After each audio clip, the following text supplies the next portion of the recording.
Hi, this is Red Tag Ross. Today is a Me Too story. That's right, Me Too. You're going to look at me right off the bat. You probably don't like me, but that's okay. But I'm still going to tell you what happened. In 1999, I won a lawsuit. I won a $6.5 million jury verdict. That jury verdict was stripped from me. It was stripped from me by my attorney. And I'm going to tell you how it happened. I'm going to show you a couple of pieces of paper first. I'm going to just do a real quick over of the paper. I'm going to show them to you so you can stop your video at any time and you can read the paper and you can look at the paper and observe what I'm trying to tell you, okay? This was stolen from me for a reason, and it was stolen from me by a group. And if you think Donald Trump's got it hard, I want you guys to think about this. Imagine you're the guy that killed film in Hollywood, made it so film you cannot use.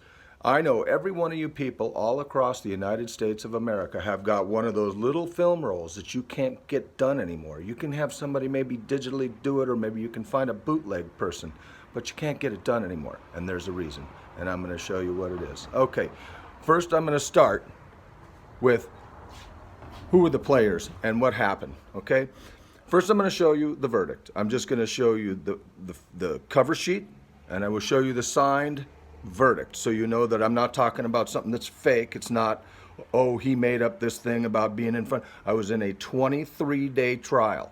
I was poisoned so badly. My feet had ripped off. I had no bottoms to my feet for over 6 months. I had so many things happen to me that it was unbelievable, and I found out it was from the film lab. And when I did, I went after him. And I went to an old acquaintance of mine, Martina A. Silas, and I said, Martina, this is what they did. And she says, Ross, I will take your case. And she took the case, and she did so well in court, it was amazing. But what happened after court was more amazing. So watch this. Here's the verdict. First thing I'm going to show you. Special verdict, right here. This is the special verdict. If you look at it, here's the cover, okay? There's the damages, 750, 900, 1.65 million, yes, yes, yes. That is Lynette Lewis White's signature, April 9, 1999. Okay, that's one. Now there's special verdict number two. Look at this one. This is what they're all fighting over. Special verdict number two, filed April 14, 1999. Boom. We in the jury find $5 million, April 14th, Lynette Lewis White. Okay. During the trial, my signature was forged. Martina did a malicious prosecution. The judge in that case sent me out of the room and told them anything that he said about a forgery during the case should be, it's crazy. He called it crazy and unsubstantiated. Okay, it's crazy and unsubstantiated. Well, just for the people, this is for you too, Martina. You too, me too. Watch this. Right there. What does that say? Forged claim. Martina's handwriting. She's admitting that this was a forgery. It says Lorimar Pictures Metro Color Lab. I proved that was a forgery because I had it in my box. And Martina told me it was a forgery during trial and I'm getting thrown out. I went home and I found it and I came back and I put it right on top of it. And guess what? Martina had to go, yep, there it is. You have it. She'd already written a letter about it. She knew that I didn't sign it, but she was going to allow it to be thrown out. Who was her accomplice? Her accomplice is a man named Bernie Bernheim. And I want you to see this. Bernie Bernheim. Here, look at that. Bernie Bernheim. Active attorney. Number 143319. I never knew that he had a different name. Check this one out. Stephen J. Bernheim. 143319. Huh. December 89, December 89. What? Bernie Bernheim and Stephen J. Bernheim are the same. They're the same person. So who is Stephen J. Bernheim? Oh, does he have anything to do with my case? Ask him. He's going to tell you, no, I have nothing to do with the case. Nothing, nothing, nothing. What is this? Bernie Bernheim, Esquire, D. O'Leary, Kick and Bernheim. Gunnell v. Sony from Martina Sila, second transmission of 3 pages, pages 10 through 22. 10 through 22. Yeah, you got it all, Bernie. You knew what you were going to do. You knew what you were going to vacate when it was done, didn't you? And who's Bernie Bernheim? I already showed you guys this, but here's Bernie Bernheim, and I want you to look. I'm going to show you the front. Look at it and look it up yourself. It says, 2 ways our California courts keep decisions under wraps. And it says the last procedure known as vacatur. Let's say someone wins $100,000, but the defendant agrees to pay $150,000 and no precedent. Oh, so how much was $6.65 million worth? Martina. Yeah, that's what it is.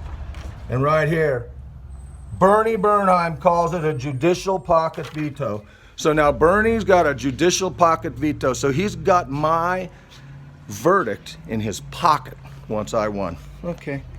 Now, you ready for the Me Too part? I gave you a little bit of a, oh, no, here, this is good too. When producer Bernie Bernheim. Oh, producer Stephen J. Bernheim. Mr. Bernheim is a producer, you guys. Wait a minute. How did the Producers Alliance get out? Oh my God. Bernie Bernheim, the producer. No producer sues themselves, do they? No, they don't. They don't do that. Okay, that's how Bernie got out. Bernie, her old boyfriend. Okay, so then I win. I win the case. We take pictures for one of these articles that Martina had where she brags about the forgery. They gave her a big giant plaque about winning my case and how the turmoil and all that. And Martina calls me to her house. This is probably July, August-ish, and she calls me to her house. She says, Ross, can you do me a favor? I said, yes, I can. What's going on? You know, I was so busy doing your case, I need someone to clean up my backyard. My backyard's a mess. She has dogs. She'd always had dogs, and it was a mess. I came, I filled 19 bags. I brought my girlfriend, Zerika. She was my girlfriend. I brought her with me. I said, hey, you're off work today. You want to go with me to Martina's? I got to fill these bags. Maybe you could help. And she came with me, and she helped. She thought, yeah, let's help Martina. Martina needs help. So we did. We went out there, and we helped Martina. And we got 19 bags of stuff filled up and tied and ready to go. And then Martina said, Ross, could you do me a favor? I said, yes. She says, trash day isn't until whatever day it was, Tuesday, Wednesday, Thursday, whatever. I don't remember what day that was. But could you come back and put the bags out for me? I said, yes, I can. I can. So I come back 2 days later, taking the bags out. She's there. And all of a sudden she says, oh, Ross, come on in the house. Remember, I'm a general contractor. I wasn't quite a contractor then. I got my license after, but I had a license. I have a license. And so she brings me in and says, Ross, are you going to fix all this in my house? And you're going to fix that? She walks me through the kitchen, tells me what she wants to do there, walks me into the bathroom, tells me what she's going to do there. And then we go into her bedroom and she tells me what she wants to do in the bedroom. Okay? And there she was, and then she gets on her exercise machine, and she's saying, oh, and here's where I do my workouts before I go to court and stuff like that. And I'm like, yeah. And all of a sudden, just like the old days, she got off of that thing, she gave me a seductive look, and she slipped her hand right down my pants. And I looked at her, and I said, it is not going to happen.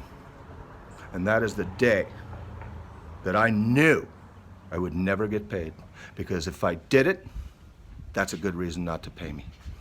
And if I didn't do it, that's a better reason not to pay me. Imagine that. You win a $6.5 million jury verdict. Someone tells you, Ross, you are the best witness I've ever had in court in my life.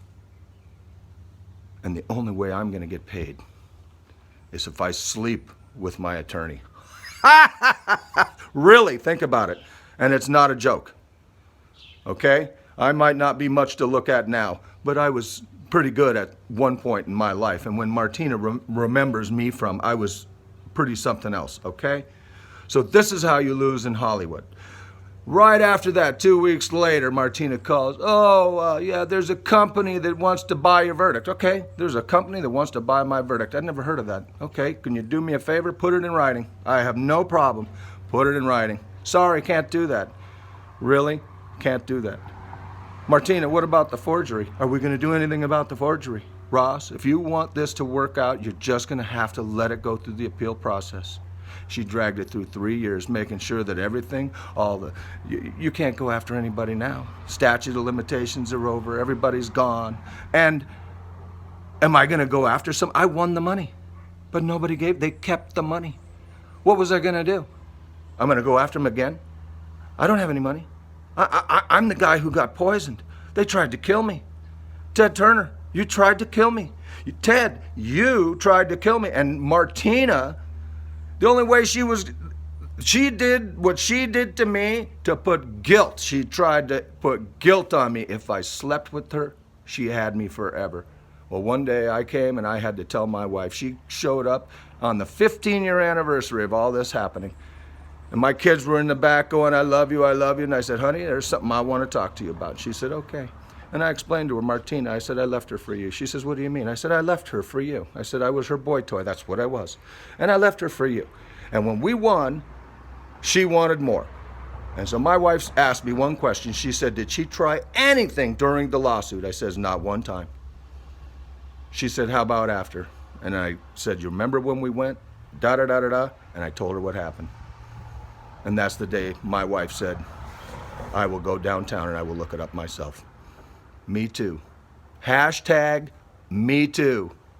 Weinstein's got nothing on Martina A. Silas and her partner, Bernie Bernheim, who's really Stephen J. Bernheim. That's right, Bernie, you're her partner. You are her partner. She's your lawyer and you're her lawyer. That's who you guys are. When you're in trouble, you hire each other.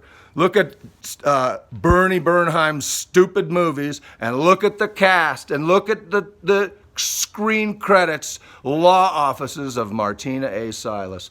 Law offices of Martina A. Silas. Awesome, Martina. Boy, you really know how to kick my ass, don't you? Well, you kicked my ass. Good for you. Good for you. Donald Trump, please watch my video. Please, I beg of you. I beg of you. They are doing what they're doing to you, and it's Nancy Pelosi and it's Adam Schiff. This happened in LA, and then what court kicked it out? San Francisco. What court was dishonest enough to do this to me? Yeah, you heard it. And I took it to the California State Bar, and I handed it to Nancy Brown at the California State Bar, and she said, Ross Gunnell, you are right. But it's a private, legal bargain, and there's nothing I can do about it. Nothing. I said, can you look in her trust account? She said, no. I said, so you mean I have to trust that they give me the money? She said, yes. That's one of the things wrong with our bar system. If nothing else, you people are learning something from me. I'm Red Tag Ross. I'm not going to keep this too long. I gave you a lot right there. I am going to sign off with not saying a whole lot, except I love America, and I'm not mad at America. Even though the courts treated me so bad, it's not their fault. Vote the right ones in. Thank you, Donald Trump, for what you're doing, cleaning up the swamp.